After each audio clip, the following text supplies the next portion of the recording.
Ladies and gentlemen, welcome to the May 2014 Master of Business Administration Commencement Exercise of the Robert A. Smith School of Business, University of Maryland. To follow today's proceedings, please turn to page 15 of your commencement program, where you will find a commencement guide, followed by a list of graduates receiving their Master of Business Administration degrees and dual degrees, as well as an additional information about the Robert H. Smith School of Business. Leading the academic procession will be over 275 MBA candidates. They, in turn, will be led by two column marshals. Following the graduates will be representatives of the Smith School's faculty and staff, led by Dean Alexander J. Triantis and Vice Dean Dr. Joyce E. A. Russell. Note the leaders of each group will be carrying the traditional mace. Since the Middle Ages, university processions have been preceded by the carrying of the mace, a symbol of the university's authority to govern itself and grant academic degrees. Ladies and gentlemen, please welcome the Master of Business Administration graduating class of 2014.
Smith School MBA degree candidates Jeffrey Briggs, Thomas Jepson, Harrison Kilifer, and Wade Swenson.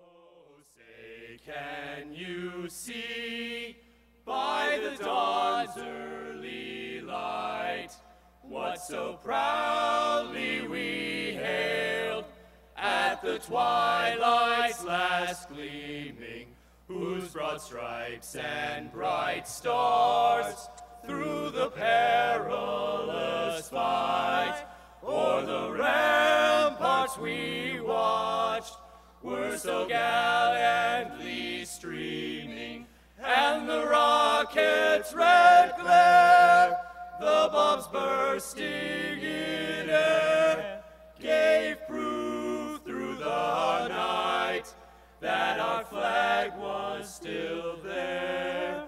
Oh, say does that star-spangled banner yet wave o'er the land of the free, and the home of the brave.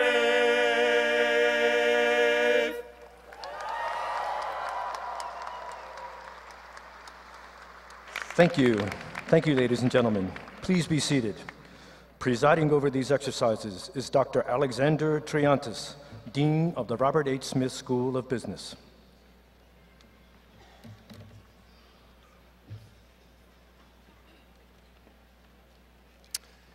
Good evening, graduates of the class of 2014. Good evening, family and friends of the class of 2014. And good evening to our distinguished guests and to members of the Smith School faculty and administration. I welcome you to the commencement of the Robert H. Smith School of Business so that together we may honor our graduates, women and men who have completed the requirements for the Master of Business Administration degrees.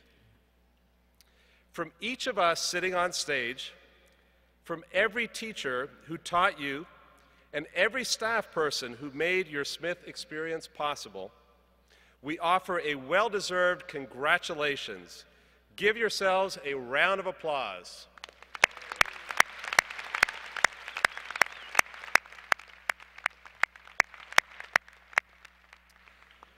You should be proud. You've graduated from one of the preeminent business schools in the world.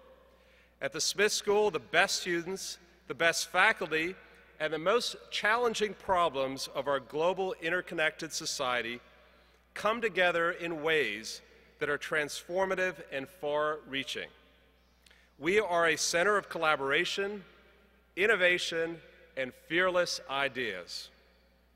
Every day, Smith ideas and Smith people are moving beyond labs and lecture halls to make a genuine and positive impact on our economy, our society, and our world. Today, you become one of those people. You will go out into the world armed and ready to live lives of meaning and purpose, create value for your organizations, and impress the heck out of everyone who meets you. The occasion of your commencement is a time to celebrate journeys, to celebrate beginnings and endings, and all the amazing things that happen in between. Today, we will look back on your journey and look forward to your future. Some members of the platform party will be introduced as the program proceeds. At this time, I would like to introduce other platform participants. Please hold your applause until everyone has been introduced. Ray LaPlaca, Chairman Emeritus of the University of Maryland College Park Foundation, past Chairman of the University System of Maryland Foundation, and proud grandfather of Scott Raymond O'Keefe, who is graduating today.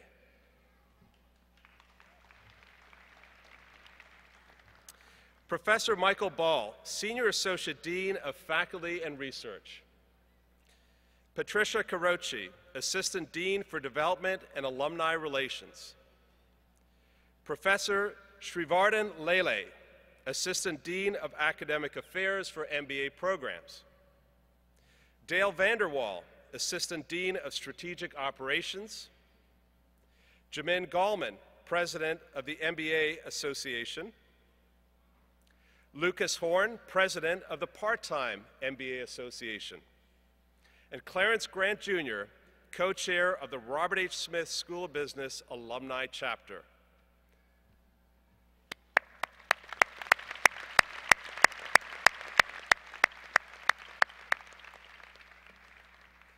This platform is not large enough to contain all who have played an important role in making this day possible.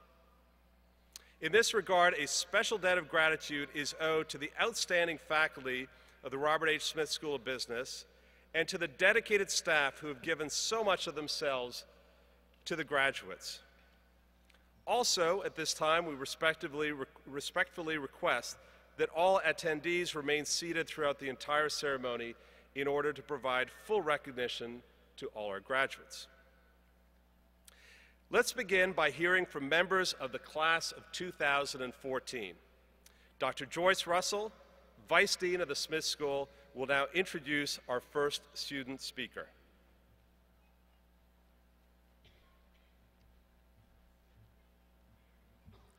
Well, you're in for a treat today because we have some outstanding student speakers. So let me start by introducing the first student speaker. I'm now pleased to introduce our graduate student speaker, Andy Cooney. So Andy is a senior network engineer for Logistics Management Institute in McLean, Virginia, a not-for-profit government consulting firm. He came to the Smith School to gain a better perspective into how companies run and what makes them successful. And I'm sure he's learned that. Andy has distinguished himself as a scholar in our part-time MBA program at the Shady Grove campus and is graduating with both an MBA and a master's in finance. He also served as his cohort representative, working closely with the administration to create a more integrated Smith community. So please join me in welcoming Andy Cooney.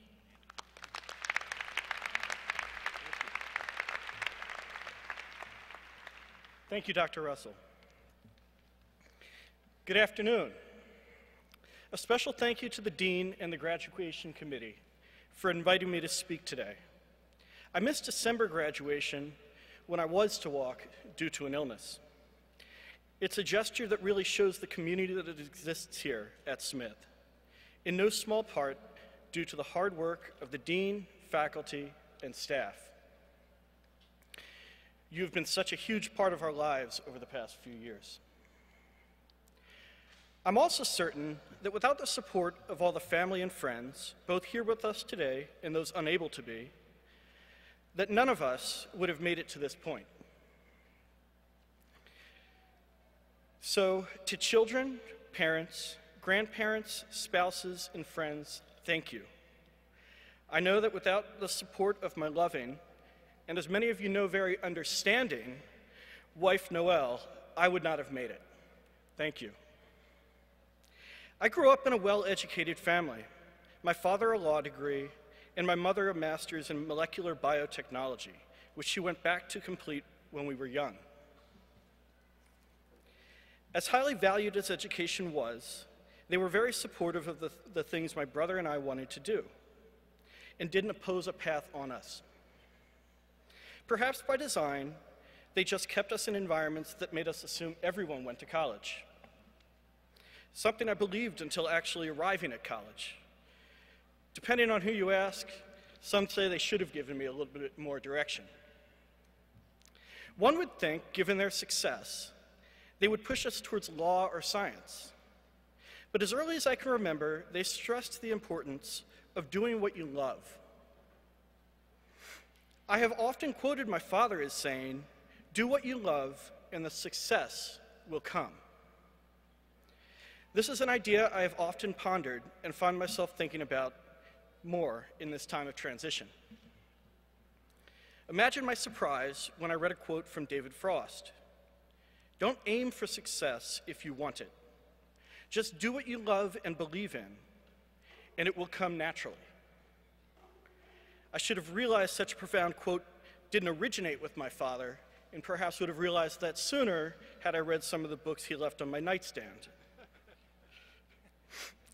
The interpretation of the word success is really the power of this statement. It's why the message from my parents continues to be so meaningful today. Success doesn't mean making a lot of money, having a corner office, or vice president on your business card, although all would be nice. What my parents impressed upon me, and what Frost says to us all, is that success is going and doing what you love. It's being excited to go to work in the morning and enjoying coming home to your family and friends. Graduating here today, this is a major accomplishment for everyone in this room. Professors have taken the time to help us understand a difficult concept. Family and friends have been supportive, and I'll say it again, understanding. Administrators have helped make sure we have all the credits necessary to graduate. And the graduates have shed blood, sweat, and tears. Shortly, we'll walk up here, pick up that hard-fought degree. But success? I think not. If you feel you've completed the hard work in earning these degrees, and that now you will enter, perhaps re-enter the workforce, the real world, and be more successful because of this piece of paper, you're lying to yourself. There are many difficult times in front of us, and there will be more failure than success. Instead of showing prospective employers, coworkers, anyone, the piece of paper you get today, show them instead what you learned.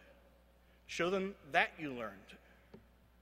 Continue to think about the many discussions in class and how you not only have this piece of paper, but you are actually a more knowledgeable contributor. Be persistent in achieving success. Calvin Coolidge put this better than I when he said, "Nothing in this world can take the place of persistence. Talent will not. Nothing is more common than unsuccessful men with talent. Genius will not. Unrewarded genius is almost a proverb. Education will not. The world is full of educated derelicts. Persistence and determination alone are omnipotent." In my time here, I've met many wonderful professors and administrators that I hope to maintain relationships with far into the future. I've met many new friends and 2 classmates that have become my closest. One graduated in December when I was to walk. The other, Jordan, graduated last May. Very sadly, and devastating for those that knew him, he died in an accident last summer. I'm unable to adequately communicate my appreciation to his mother for being here to support us today. So thank you, Heather.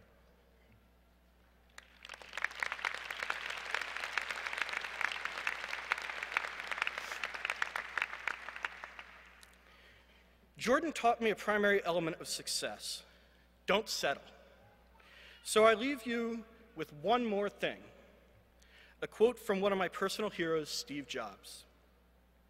"Your work is going to fill a large part of your life, and the only way to be truly satisfied is to do what you believe is great work. And the only way to do great work is to love what you do. If you haven't found it yet, keep looking. Don't settle. As with all matters of the heart, you'll know when you find it." Thank you.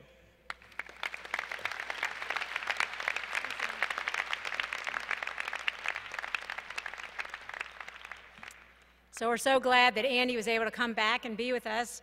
And I think we would all agree, do what you love, really important advice, as well as being persistent. So some of you may not know that in our part-time program, it's a very large program, and we have campuses in Baltimore and in DC and Shady Grove.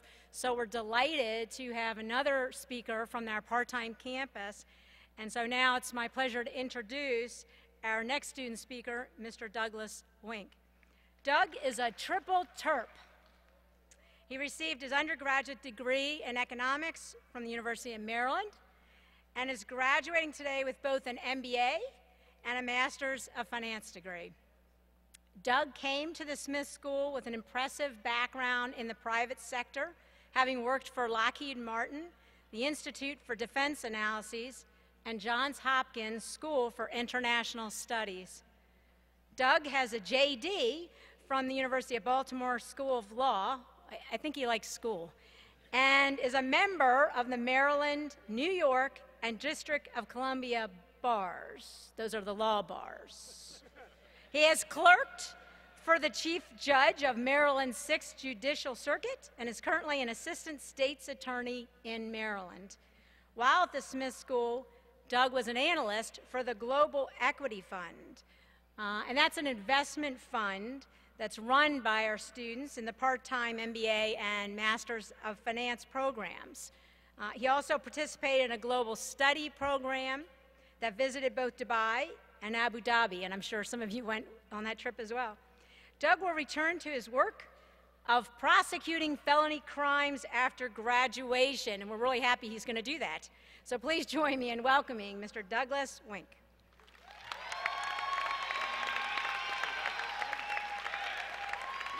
All right, this is exciting. You guys are excited as I am? Wow, so this is exciting. And yeah, I want to start by thanking the dean and distinguished faculty and guests. And, thank you. Thank you for showing up to graduation. And thank me. Everyone should thank us, the graduates, for being here today, because you wouldn't without us. And we've accomplished a lot. And, I think right now we're celebrating that moment. And I'm going to use this speech kind of as a challenge to think outside that moment, think to a day in the future, one that you hope would never come, but think towards the end of your life, and you're looking back on it, and you're reflecting about your time, and you're starting to wonder whether you used your time wisely. If we're lucky enough to reflect back on our life at the end of it, I think the majority of us would probably bargain for more time. And I think the majority of us would probably give everything and anything we had for more time. But this time, it's really available to us now, and that's kind of the point of this speech, is that it's there for us to take.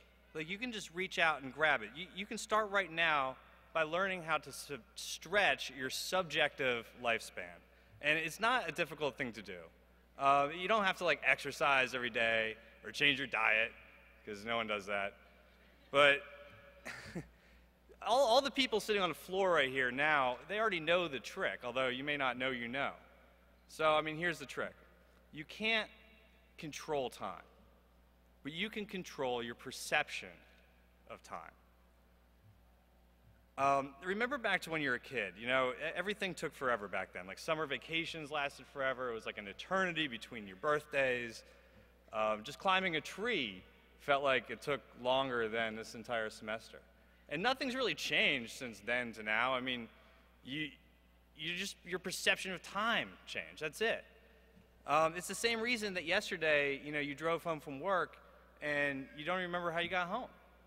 You just put the key in the ignition, you turned it, and snap, you were home with no recollection of how you got there. It's the same amount of time as you drive home every day, but you perceived it as nothing at all. And, when you're a child and you're new to this world, it takes all this brain power to kind of perceive and understand your surroundings. You have to know what things taste like, what they look like and smell like, and what they are. But you don't have to do that anymore. No one needs to do that anymore. You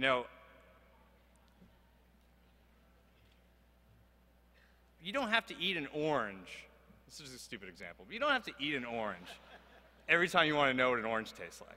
That's like the benefit of being an adult, right? You have this vast stored knowledge and experience that you can just recall whenever you need it.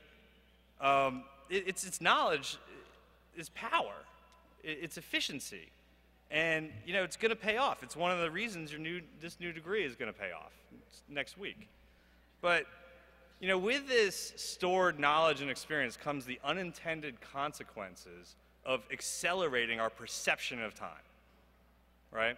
So all these routine things we do in our life to maximize efficiency, you know, get home as early as possible from work so you can watch like 6 hours of television. You know, these moments, this drive home and this television, you're not remembering it. It doesn't count.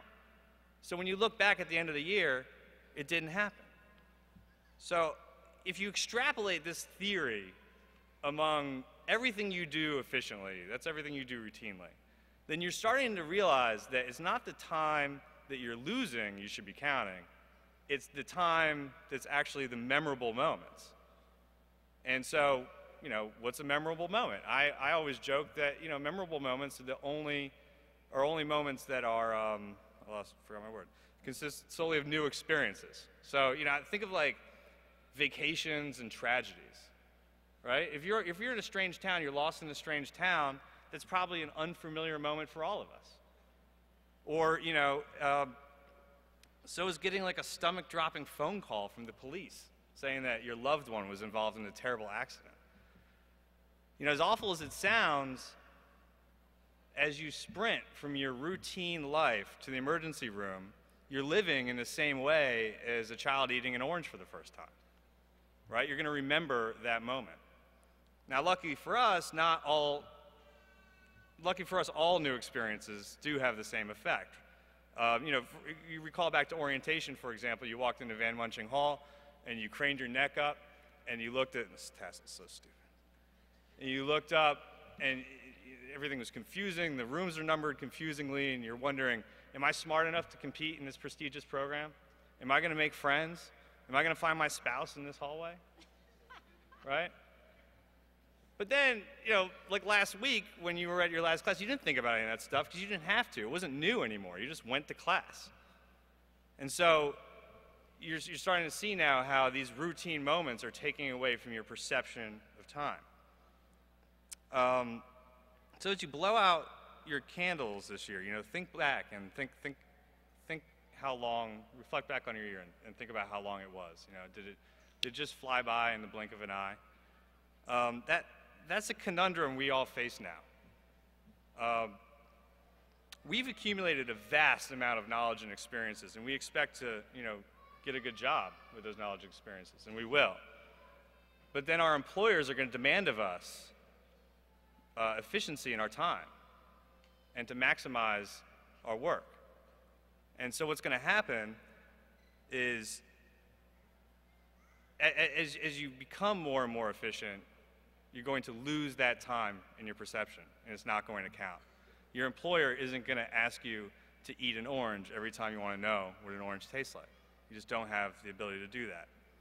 So you want to make sure that at the end of your life, the time that you're reflecting back on isn't simply just these vacations and tragedies. So that's why I'm challenging each of the graduates today to be less efficient. Take a new route to work. Go on vacation to a country where the food and the customs are strange to you. You know, maybe you don't like eating fried crickets, but it's going to be more memorable than your routine annual trip to Ocean City. You know, don't just rush home from work the same route every day to watch 6 hours of television. You know, take a new way home and stop and talk to strangers. Like try a new restaurant or call an old friend. The point is, make sure to get off your comfortable couch and do something memorable. Because at the end, you don't want to be begging for more time. That's my speech. Good luck to you and congratulations on your graduation. Thank you very much.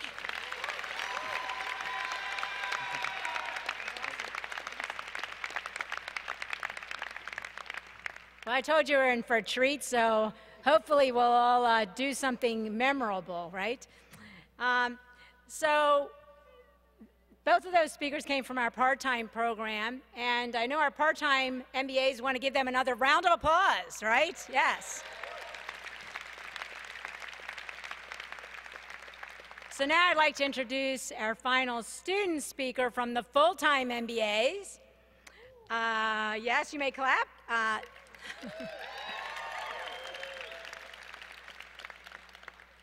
Semrit Lemma. So Semrit's professional background is in the film industry, where he coordinated international sales and distribution for the award-winning film production company, Green Street Films. You know, it's interesting, I was reading all this, and I didn't even know all this about him, so this was great. He later joined Springboard Enterprises, a startup incubator whose alumni include Zipcar, iRobot, and Minute Clinic. Semrit has been a very active member of our community and has distinguished himself both in and out of the classroom. I know we can all attest to that. I personally got to see a lot of Semrit in his role as president of the MBA Association, a job he did with enormous enthusiasm. He oversaw the organization's budget and worked directly with the dean's office and faculty to represent the full-time MBA community and advocate for the student experience at Smith. Semrit interned at Citibank last summer, supporting investment tracking and performance analysis for the Citicards global franchise management team. And they liked him so much that they're going to keep him. Semrit will join the leadership development program at Citibank after graduation. And not only all this, but we all know him as a superstar on Jeopardy! So please join me in welcoming Semrit Lemma.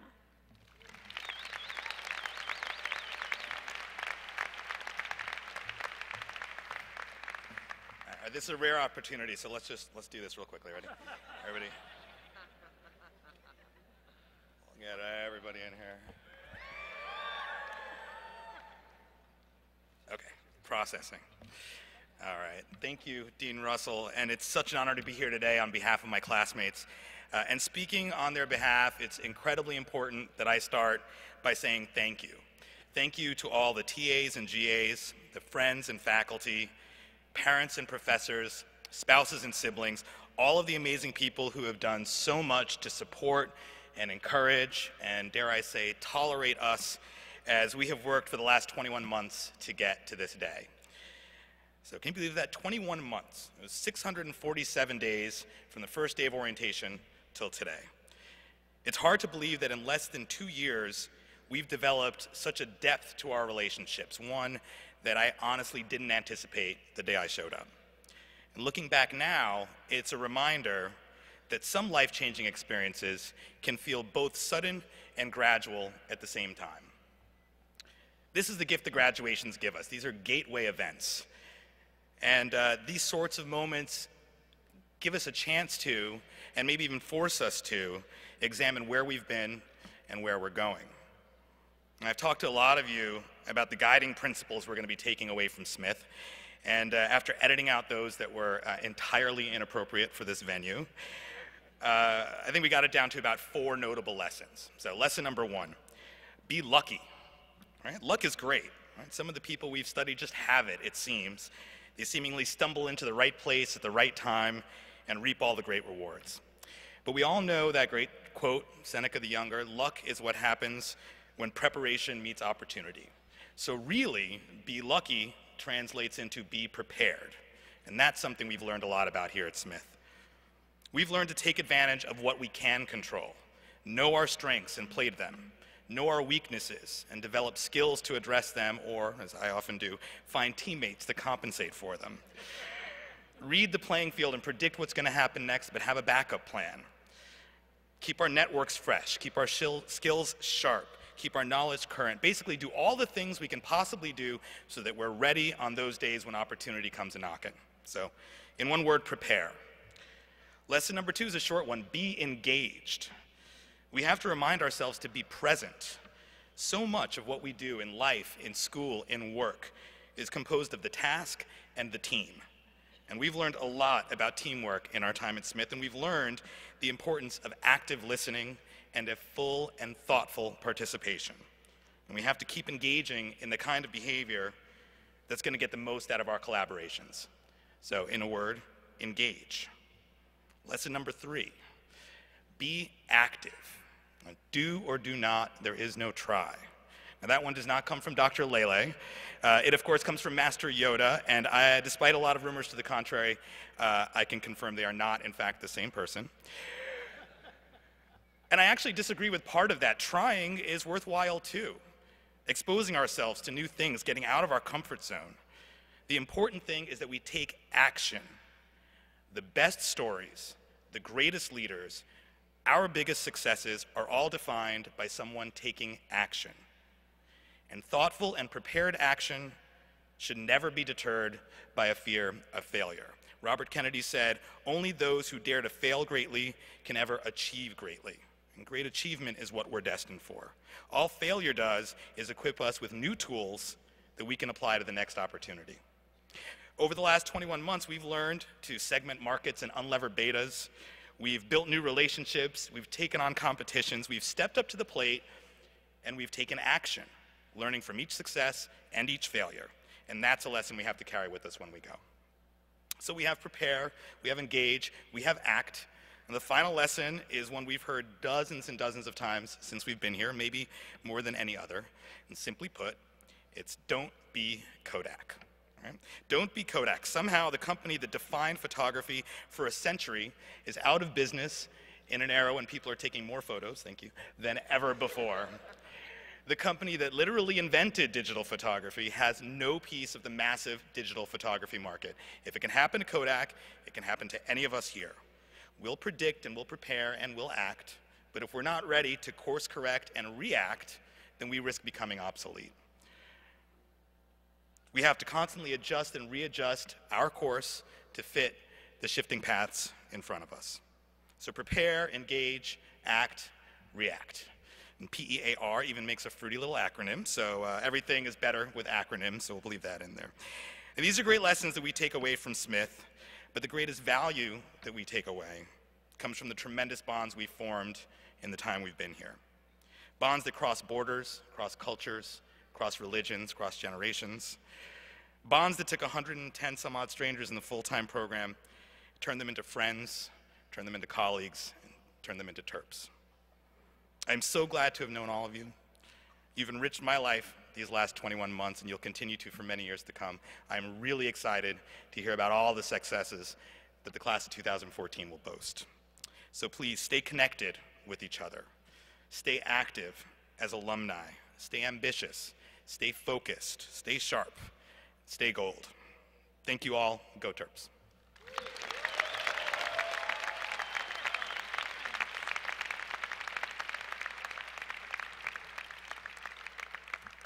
Well, I told you you were in for a treat, and I think we need to give one more round of applause for all of our speakers who are just fantastic.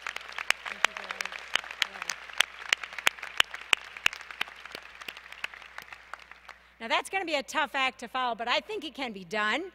We are so fortunate to have as our commencement speaker today our Dean of the Robert H. Smith School of Business, Dean Alexander J. Triantis. Now, he is very humble, and so let me tell you a little bit about him. Dean Triantis received his PhD from Stanford University, and prior to joining University of Maryland, he was a visiting scholar at the MIT Sloan School of Management and a professor at the University of Wisconsin.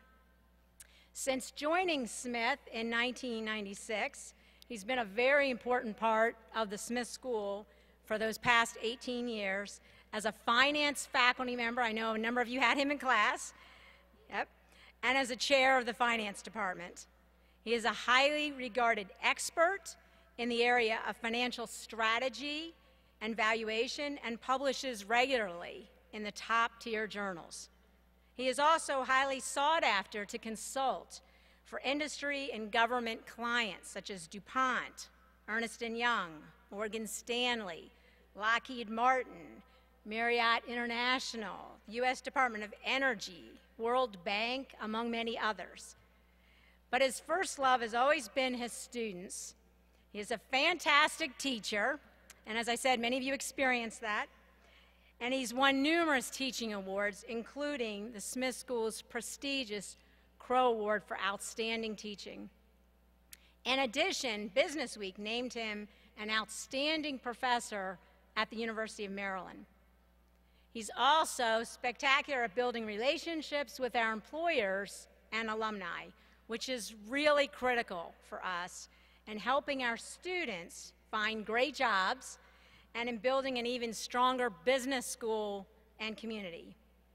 So in the Smith School, we call Dean Triantis a triathlete because he has passion and expertise in research, in teaching, and in service.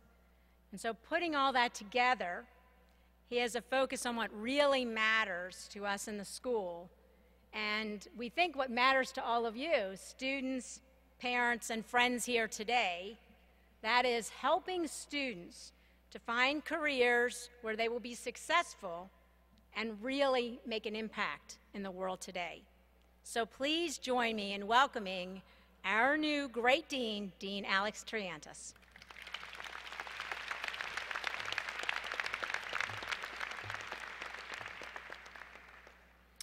Well, thanks very much, Joyce, and I really enjoyed the three talks that the student speakers gave, and in fact there's some common themes with mine. In fact, there's some common paragraphs as well, so this might actually go a little bit more quickly for you all, which I think would be probably welcome. Well, first of all, I want to once again congratulate you all, graduates of the class of 2014, on your many accomplishments, and congratulations to the parents, family, friends, and faculty on safely shepherding these smart and successful graduates to this momentous achievement. I really am delighted to be here to share this happy occasion with you. We're about to send you into the world to launch the rest of your lives and create your own futures. So I want you to take a minute and think about the world. Imagine the best possible world you can. What is it like? Creating a future really starts in your imagination. As a new dean, I'm spending some time trying to imagine the best possible world when it comes to educating our students. What does the best possible business education look like? But it's not simply enough to imagine the best possible world. You've got to change things about the world as it is now to get the world in your imagination. And we are in a world that is changing every day. I graduated from college 30 years ago. My world didn't have email, it didn't have the internet, it didn't have YouTube or Twitter. We barely had cell phones. And the ones that we had were about 10 times as large as what you have right now in your pockets. Your world is going to change too. And some of the jobs that exist now won't exist in 30 years. And in fact, some industries that exist now won't exist in 30 years. Sometimes change comes slowly, incrementally, and you have time to adapt. But more often these days, it seems like change comes really fast and hard. And whether it comes fast or slow, change is disruptive, messy, and difficult. During your time with Smith, we have tried to give you the tools and skill sets that you will need to thrive in a rapidly changing world. To help you learn critical thinking skills, we force you to solve incrementally challenging problems. We try to throw you off center once in a while to force you out of your comfort zone and make you grapple with things that you had never seen before. And sometimes we like to do that on exams. Your favorite. All those skills you struggled to acquire and acquired successfully, otherwise you wouldn't be here, are meant to help you adapt and thrive in disruptive environments. So a quick personal story. I grew up in Canada, as some of you know, and when I was 7 years old, my parents decided to send me to a sleepaway camp in Quebec. And in Quebec, pretty much everyone speaks French, and I did not. So it made for an extremely disruptive summer. But I learned a lot from that experience. First of all, I became a good listener, because at the beginning, all I could do was listen. As I was trying to force myself to communicate, I said a lot of stupid things, and people did occasionally laugh. But I learned to move on, to be resilient, and just to keep challenging myself.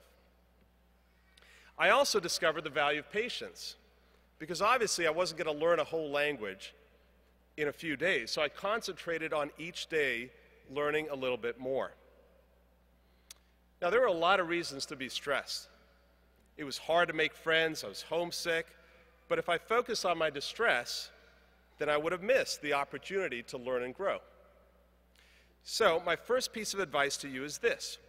When something disrupts your plans, your career, your personal life, focus on the opportunity. Embrace the disruption instead of resenting it or lamenting it. As Semrit mentioned earlier today, Kodak invented the digital camera, but the company didn't adopt and champion the new technology. Kodak management was comfortable with its business model, which relied on the sale of high-profit camera film, and Kodak made the mistake of thinking it was in control of the photography process. In fact, that power really belonged to consumers who decided en masse that they didn't want to deal with film anymore. So instead of being an industry leader in the brand new field of digital photography, Kodak instead became a classic example of how a company can miss a once-in-a-lifetime opportunity that comes from a disruptive technology. As Semrit put it, don't be Kodak. Don't miss the opportunity that comes from disruption. Take all those critical thinking skills and problem-solving skills that you learned here at Smith and use them to make something good for you, for your organization, and for your world. I want you to survive and thrive when things change around you. But I also want you to do more than that. Now that you're out of class, I want you to cause disruption. I want you to be disruptive now that you're out of class. That's because there are two great forces that hinder change. The first is investment in the status quo. If you're content with the way things are, if you think the world is good enough, why would you want to go through the pains and messiness of changing it? The second great force hindering change is discouragement at the size of the challenges. Sometimes you may want to be disruptive and make changes. You may even realize that disruption is necessary for your organization to survive. But the bigger the disruption, the more people it affects, and the more messiness it causes, and therefore, the harder it is to get started. Don't let any challenge discourage you, and don't be content with the status quo. Is this the way you want the world to be? If not, what needs to be changed? Focus on that vision of the world as you want it to be. Then go there. Disrupt the things that need to be disrupted in order to get there to that best possible world. So how can you be the disruptor? Well, back to my camp story for a second. I was surrounded at this camp in Quebec by people who were different from me. That was hard, but it made me grow. It is easy and comfortable to live in a hall of mirrors, surrounded by people who think what you think and believe what you believe, and understand what you understand. But seek out diversity, and you will sometimes be uncomfortable, but you will always be learning something. Be around the right people, but also have the right attitude. When people see that you're trying, when they see that you're being positive, they will root for you and try to help you. You can draw them into your vision for change. And disrupt yourself once in a while. My parents forced me to go to camp, and sometimes you too will find that circumstances will force you into a new situation. But once you're an adult, you mostly have to force yourself. So just do it. Force yourself to try something new, pursue a challenge, take a risk, do something that makes you uncomfortable. Live your life open to disruption. Don't cling to the status quo and end up missing a life-changing opportunity. And be a disruptor. Change the way things are, make them better, move every part of your life toward the best possible world you can imagine. No matter where your career takes you, that voyage, the journey to the best possible world, is one you will never regret. So that's my advice to you. When disruption comes, focus on the opportunity, and when you get the opportunity, be disruptive. Create the best possible world. We're counting on you. Thank you.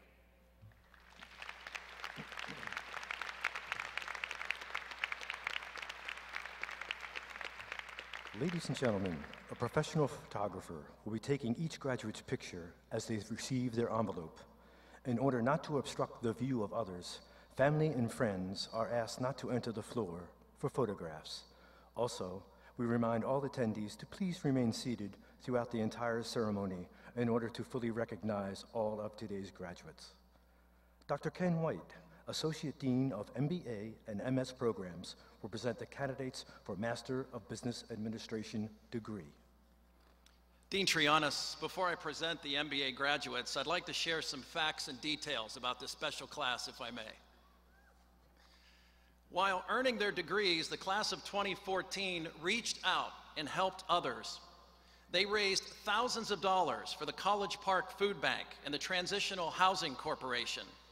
Students from the Baltimore, Shady Grove, and Washington, D.C. campuses participated in the Holiday Campus Challenge that resulted in over 1,200 meals for Marylanders in need. For Princess for a Night, they collected dresses, shoes, handbags, and other prom essentials, which they donated to local high school students who otherwise could not afford to attend their proms. The class of 2014 held the MBA charity auction, where they donated over $12,000 to Special Olympics of PG County. Sharing their talents, they served as consultants for the National Children's Hospital, PBS Kids, and Self-Reliant Agriculture. They worked with public service organizations in the United States, Brazil, Peru, Sri Lanka, Chile, and many other countries. And that's just a small example of their community service work.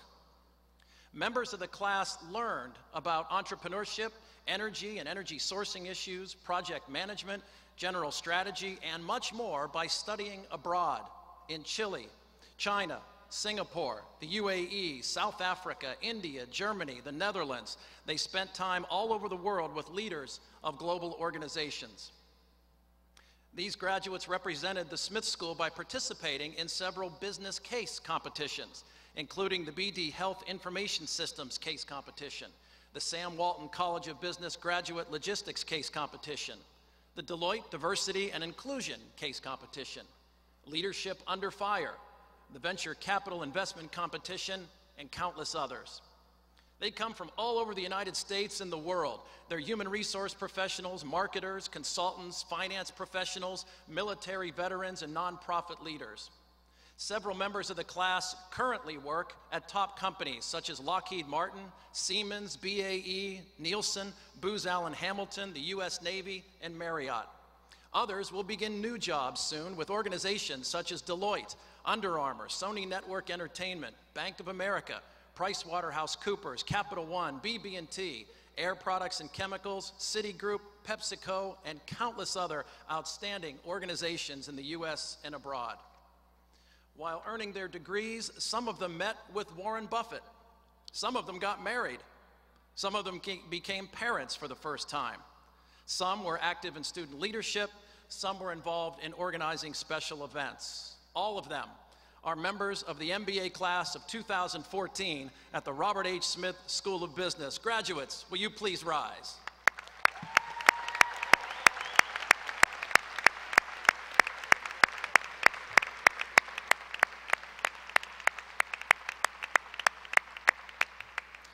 Dean Trianis, I'm pleased to present our MBA graduates. Dr. White, I am honored to recognize these graduates who have successfully completed all requirements for the Master of Business Administration degree. Will the graduates please be seated? Dr. Jeffrey Kudish, Assistant Dean of Corporate Relations and Managing Director of the Office of Career Services, and Gary Cohen, Assistant Dean of Executive Programs, will introduce the graduates. We will now recognize graduates who are members of the platform party. Jeffrey Nicholas Briggs.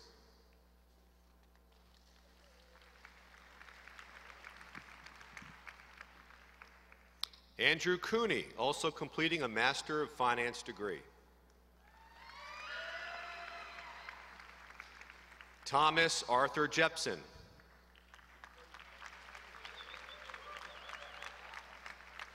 Harrison Killifer.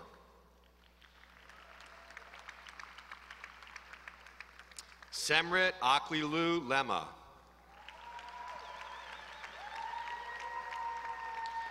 Wade Larkin Swanson. And Douglas M. Wink, also completing a Master of Finance degree.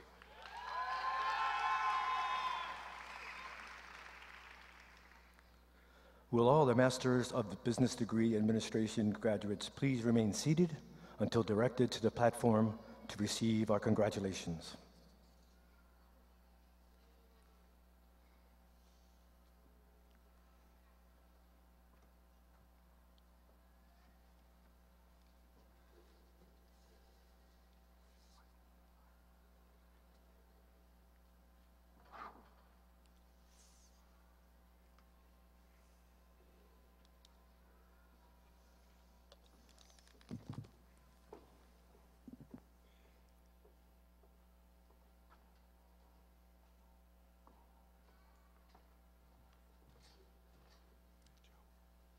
The following students are from the College Park campus.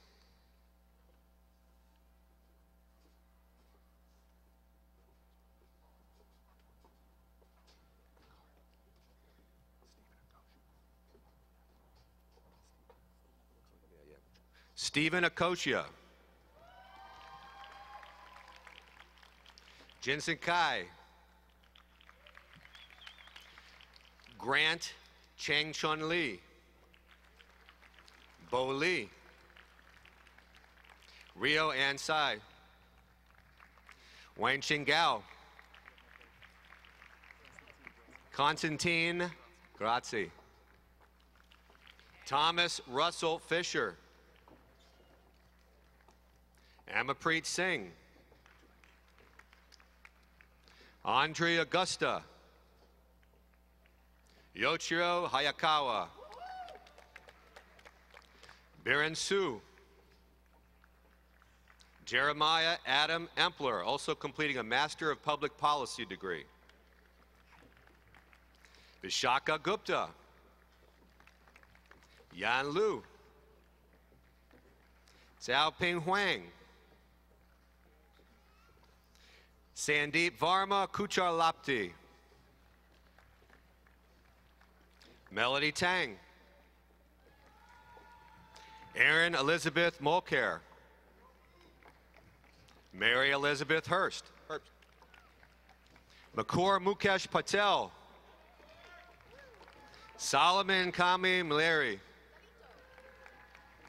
Jose Alfredo Castro. Caitlin Hampton. Jessica L. Gallimore. Lily Rose Matuziak.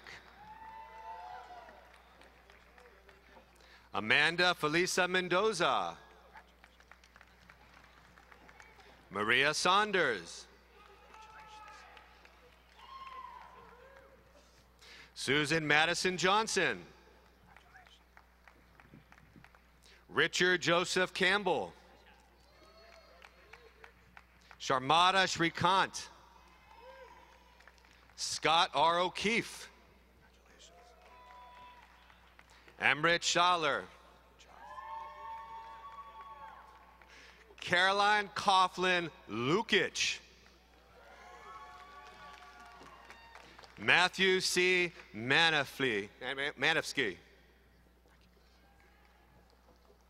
Woje Bio.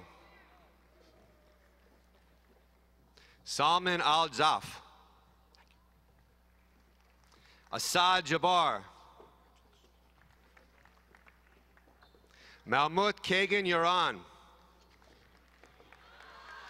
Erica Grace Long. Laura Stephanie Long. Barney Cochetta. Christopher Dykeman. Zachary Robert Ritter. Guillaume G. Sanav. Joe Baker. Shurid Sen. Ryan Turner. Paul Clark Caesar. Donnie Kosla. Congratulations. Jonathan Simpson King. Frank Ping Wu. Arjan Karanchi. You're welcome. Aditya Ashok Dokanya. Jithu R. Krishnan. Kiran Aditya Chakraborty. Thomas Craddock Kane. Seung Koo Kang. Ying Ting Zhao. Yo Chao Tsang. Zhang Chris Bian. Welcome. Chia Min Lin. Welcome. Chia Lin Liao. Pavarit Bunya Serchak. Sarap Suvari Guvin. Young Chow. Lila Farzana Ram. Congratulations. Nicole Ann Uruwe. Robin Eastman. Joseph Coleman Cohen. Congratulations. How you doing? Boe Wang. Laila Girukui Gomba. John Leonard Sheff. Alan Robert Cheney. Pedro Miguel Carrazas Portal. Rika Shah. Abigail Eden Zaniel. Havish Kakumanu. Adarsh Isaac Namala. Ryoko Umamoto. Suyom Kim. Im. Eric Markley. Anant Bhatia. William Jarrett Swaim. Luis Felipe Espinoza Sion. Tristan Towsonshon. Robert Thaddeus Smizik. Gregory Willits.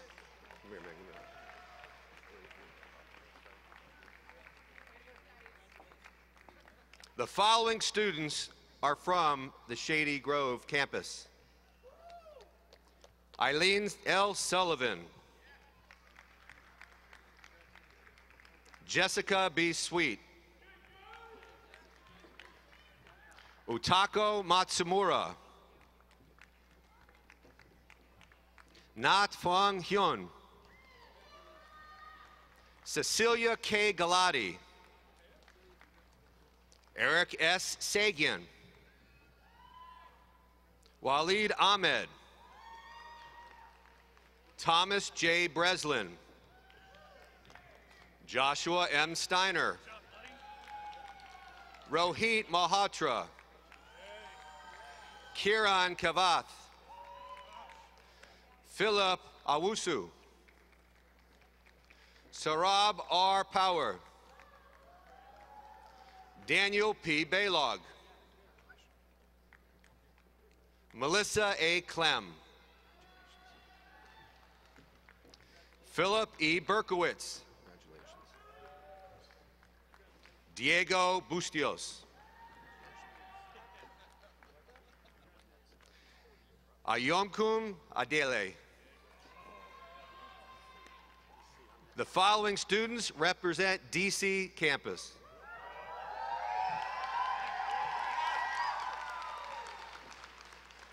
Adrian G. Lee. Stephen Keith Kapp. Carlos Espindola Asorno. James P. Fletcher. Aaron T. Spork. Francis Conol. Carissa Elaine Blankenbuehler. Gabriel Aguilera.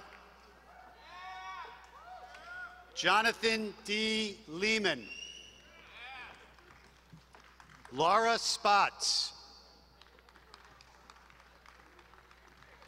Conchetta Ayers. Kelvin Boatner. Amanda J. Post. Adesola Majolagbi. Howard Kwan. Alexander F. Goralnik. Yaron Shao. Christopher J. Gonzalez. Fred A. Jones. Aaron Matthew Spinnick.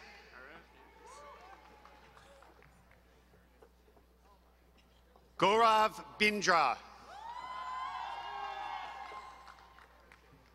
Roshan H. Shah. Kelly MacArthur. Stephanie Kramer. Devin W. Brown. Gina Marcia Riley. Paul R. Rabichaud. Ruo Wendu. Yuan He. Amrit V. Matani. Douglas C. Beer. Hulima Sharif. Peter K. Frith. Craig L. Phillips.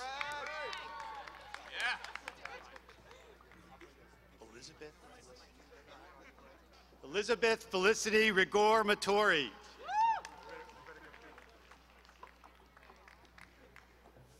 Farah Jabin Khan. Catherine Gofretti. Jason C. Hanfman, also completing a Master of Finance degree. Josh Mary. Yassine Benzawi. Alan Yang. Kruti Vora. Gina M. Oliva.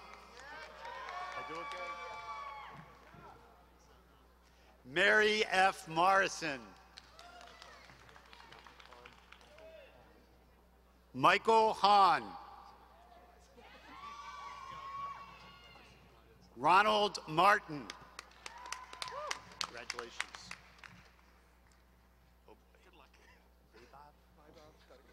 Vaibhav S. Thadakamala. Colin C. Murchie. Jeffrey P. Ricecamp.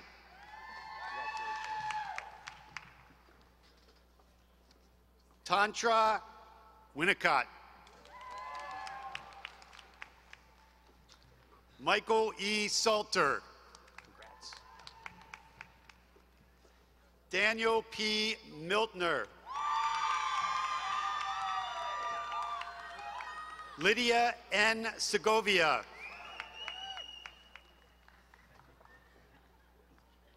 Almaris A. Stoy.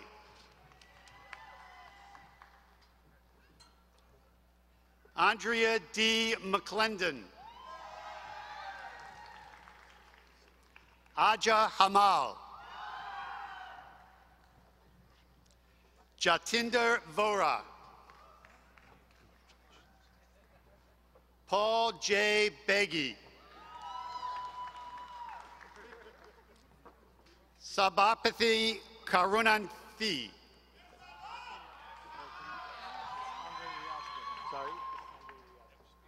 Andre V. Leashko. Matthew J. Novitsky. The following students are from the Baltimore campus.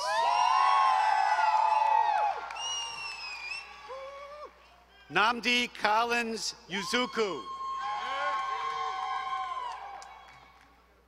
Kenneth Dwayne Bowman.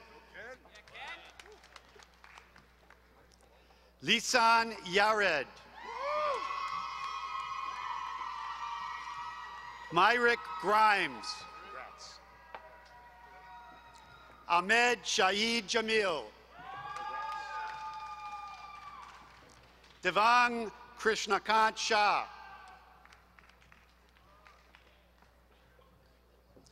Amin Alawi. Catherine Laura Vaughn. Rakesh Balakrishna Pillai.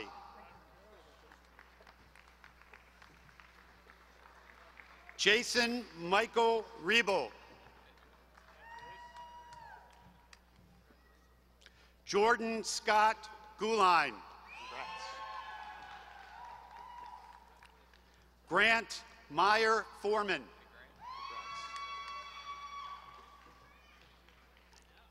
Michael Stockvis. Akash Pahuja. Kyle Branson Kepperling. William Francis Svengros.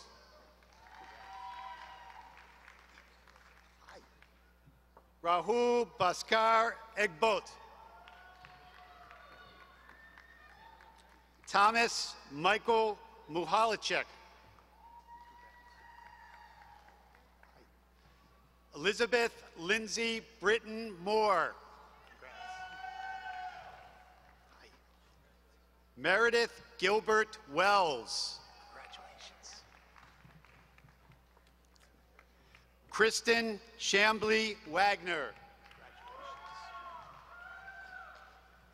Jennifer Lee Johnson.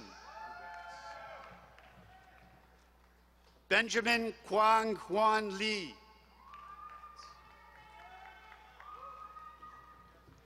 Samir Jain.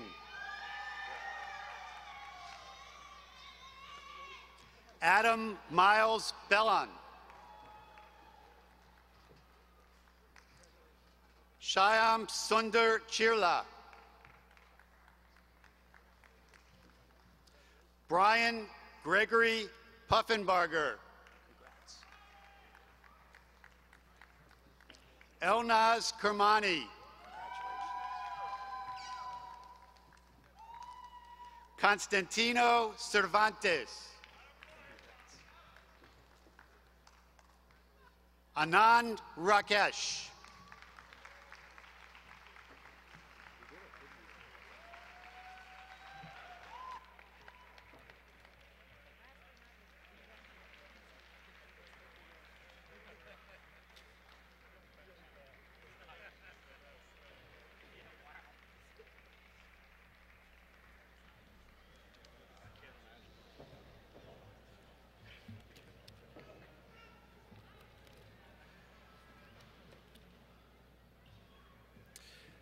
Once again, let us all congratulate today's graduates.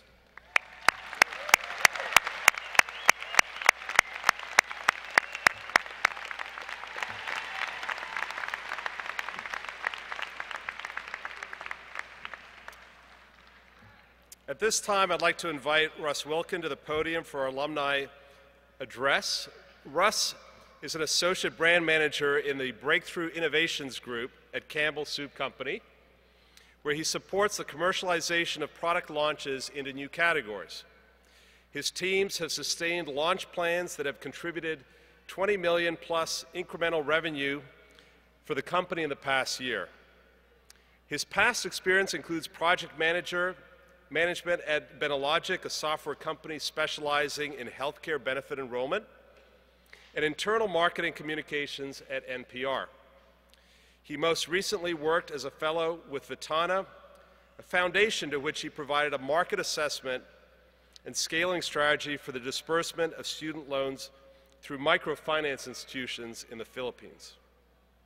Russ is a 2007 graduate of Towson University and a recent 2013 MBA graduate of the Smith School. While at Smith, he served as the MBAA VP of Community Development. He currently lives in Philadelphia. Russ?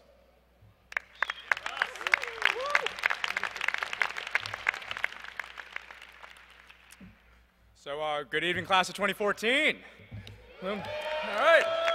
So I get to be the lucky one to stand between you guys and the exit door. You have your degrees. You want to get out of these gowns. It's hot. You probably have some great dinner reservations you're trying to get to, so I'll try to be as brief as I can. But first, let me just say real quick, you guys look good tonight. Real good. Especially Bo Lee in the front row here. Bo's actually wearing my graduation gown from last year, so I'm not too far removed from this class. Bo, round of applause. For everyone, round of applause. So I was initially supposed to deliver this speech with Danny Diego. Danny's from the part-time class of 2012. And unfortunately, she couldn't be here tonight, but for great reasons, because she gave birth to her first child. So they're doing well, and they just want us to be sure to keep them in our thoughts tonight. So Danny and I, the two of us, we were thinking about was the most relevant thing to highlight coming from recent alums that would be relevant to the class of 2014. And we really thought of how we've changed as a result of the Smith program as being it. So naturally, what I thought to do was to dig up old admissions essays to see what I was thinking back in pre-MBA life and see how things have panned out now that I've been out for a year, and see what I have and I haven't achieved. And just to get a good idea of what I was thinking back then. And I have to admit, it was pretty tough to get through my essay. It's been a while since I've read something that wasn't in the point, like in a PowerPoint slide or email of bullet points or maybe an occasional beer list here or there, but I powered through. I got through it. I think it only took me about 4 hours, 32 minutes or so to get through about 2 pages, but I was able to get through. And the question the essay asked was, and this is verbatim, was what are your specific postgraduate short-term and long-term goals, and how will a graduate degree from the Robert H. Smith School of Business assist you in achieving those goals? So it didn't take me long to realize that of all the things I had set myself out to do, I hadn't accomplished a single one of them. But why is that? And is it necessarily a bad thing that I didn't follow through? Well, let me just give you one example. So my postgraduate career goal was to, again, verbatim from the essay, was to manage both projects and employees in an e-marketing capacity. That's what I said.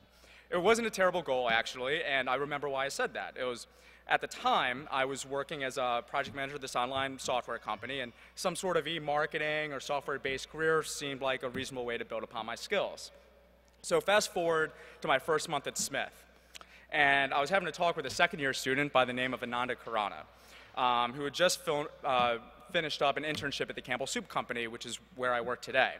And he asked me what my career goal was, and I said to manage both projects and employees in an e-marketing capacity. But then he asked, is this what you really want to do? If I could do anything, regardless of whether it related to my previous career or not, would e-marketing still be it? And I told him, well, no. But I don't have a background in what it is that I really want to do, which was the food industry. Like going back, when we were like in middle and high school, we'd have these career assessment surveys that asked you questions like, do you like to debate, and are you afraid of numbers? You should be a lawyer. Or mine was like, I apparently was a bit of a fat kid, so it said I should work in the food industry. But one thing had led to another, and I never got experience in that field. So with no experience in food or beverage, I believed I couldn't really do that because I didn't really have anything to back me up, even though it was ideally what I wanted to do. So then he asked, well, why can't you? Why can't you do what it is that you really want to do? It doesn't matter what you've done before. That's why you're here at Smith, is to be able to follow any opportunity you want to follow or to create. And fast forward to today, and that e-marketing dream that I talked about so articulately in that essay is an afterthought. Smith allowed me to scrap that goal and do what I truly want to do, which apparently is to sell soup. So it was something that I really took to heart, and something I kept on asking during my time here at Smith. And sure, so this whole thing was a personal example, but if I had to wrap up the mentality here at Smith, at this school, this program, this community, it's this attitude of why can't we? So when I started, the year's rankings had just come in Business Week, and we had fallen out of the top 30 MBA schools. Everyone knows this. We'd been there for like a decade, all the way down to 42, which was below our local rival Georgetown. So did the community moan and complain about it? Okay, of course, a little bit, we did. But then the class asked, well, why can't we change things? Why can't we? And we did. So students got into fight mode, they worked hard, they met more with faculty outside of the class, they coordinated with administration to build better programming, and they took advantage of opportunities to get out of the classroom and into the world in the Smith experience. And the results is you guys were able to swap that 42 into a 24 in 2013, which is the highest we've been for a while and the biggest jump of any top 50 program.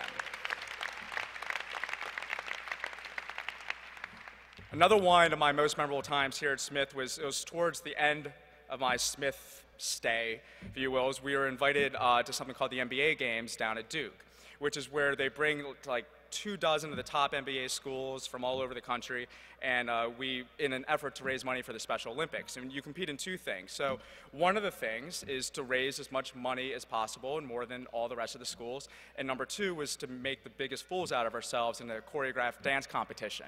So the second part, that wasn't a problem. Like, we had that, we were fools, and we won easy. But raising the money in that first year, well, we didn't have what the other schools had, which was, they've gone to this event for years. They have the entire year to lead up to it, and just the know-how of being able to raise the money. I think our class had about 3 weeks or so. But it was a group from this class, from the class of 2014, that said, why can't we? It was like specifically led by Barney Guashweda, I remember. I'm mispronouncing his name. I had to check with him before this, and I'm still mispronouncing it. But they said, why can't we do this, and why can't we do it big? And they raised $7,000 this was the last year. $12,000 this year, $7,000 last year. And they did so by, get this, they got professors to volunteer time to host dinners for students, which students would then pay money to spend time with their professors, more time than they had to outside of the classroom, in effect saying, you know what, our Maryland tuition dollars we're not paying enough, we need to give even more, which is, by the way, a great attitude to have as an alum. I'm sure the Department of Alumni Relations would love to keep that going. But of course, so when we raised that $7,000, we were third out of any of the schools in the competition. And then this year, we got, this class got a second invite, and they raised the most of any school with, was it $12,000.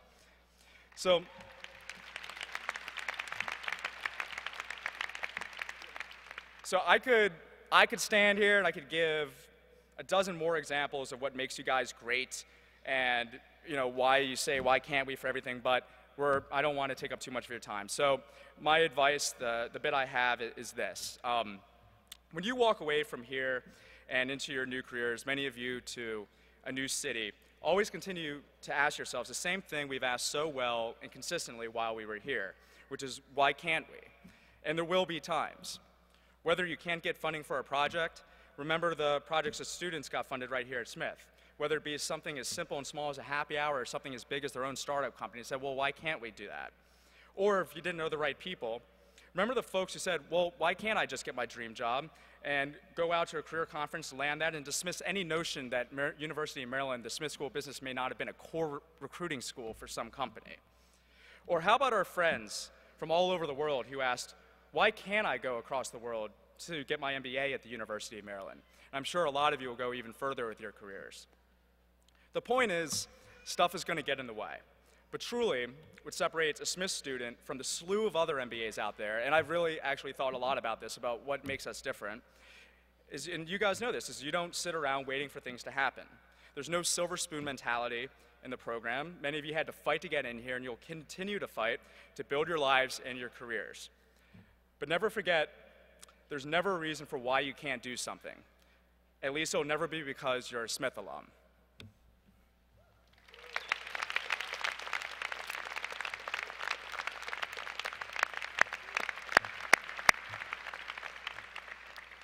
Thank you so much, Russ. I'd now like to invite Mr. Clarence Grant, Jr., 2005 MBA alum, and co-chair of the Smith School Business Alumni Chapter, to the podium to welcome the graduates to the alumni community.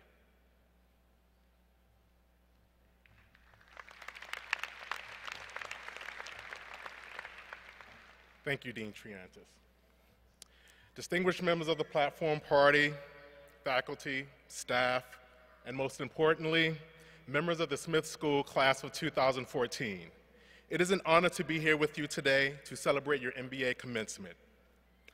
Now the time has come for the pomp and circumstance to end, and your role as engaged and active alumni to begin. On behalf of the Smith Alumni Chapter Board, as the incoming board president, and on behalf of the University of Maryland Alumni Association, I officially welcome you all to the ranks of more than 57,000 Smith alum.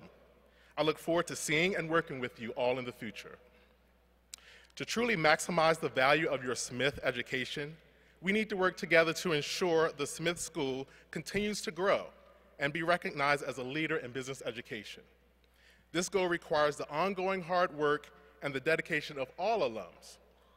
Our Smith School Alumni Chapter Board is committed to forging strong alumni connections, hosting events, and leveraging social media and innovative technologies to facilitate our Smith community. We encourage you to stay connected virtually by one of 4 ways: liking the alumni Facebook page, following us on the Smith Twitter page, joining the Smith LinkedIn group, and last but not least, Smith will be launching an alumni mobile app in a few weeks to help you stay connected while you are on the go and on the move in your next phase of life. These 4 connection points are efforts for us to keep working together to ensure the Smith School continues to grow the alumni community. Last but not least, please accept our complimentary gift of first-year membership in the University of Maryland Alumni Association and take advantage of our robust alumni programming. I look forward to seeing you at one of our many events in the future and connecting with you virtually. Again, to the Smith class of 2014, congratulations on this exciting accomplishment today. Thank you.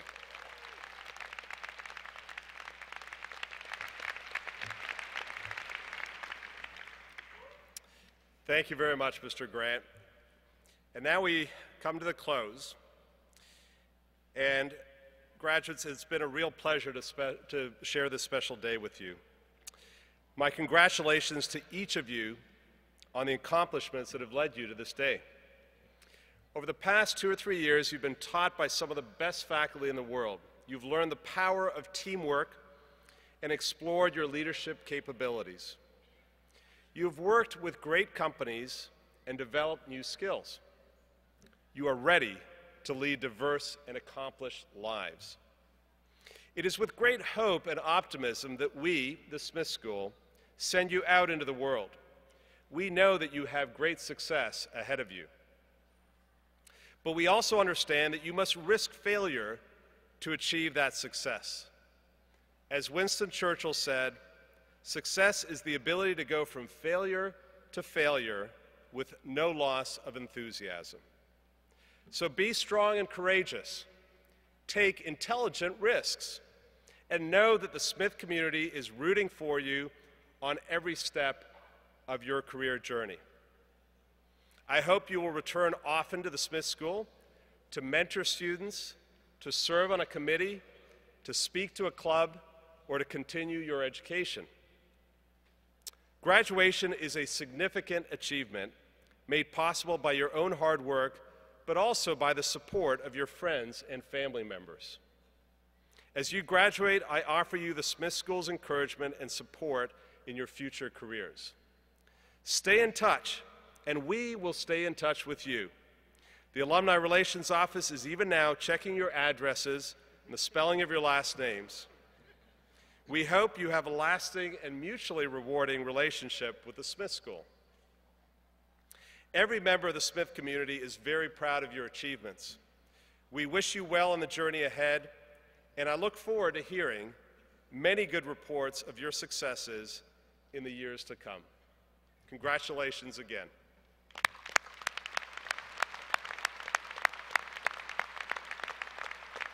Will graduates and guests please be seated and remain seated until the faculty has recessed. After the faculty has recessed, graduates, feel free to use any of the stairs from the floor to reunite with your family and friends. Also, remember, we invite all graduates and their guests to join us for a commencement reception at Van Munching Hall, which is beginning now. Thank you for your cooperation and good luck.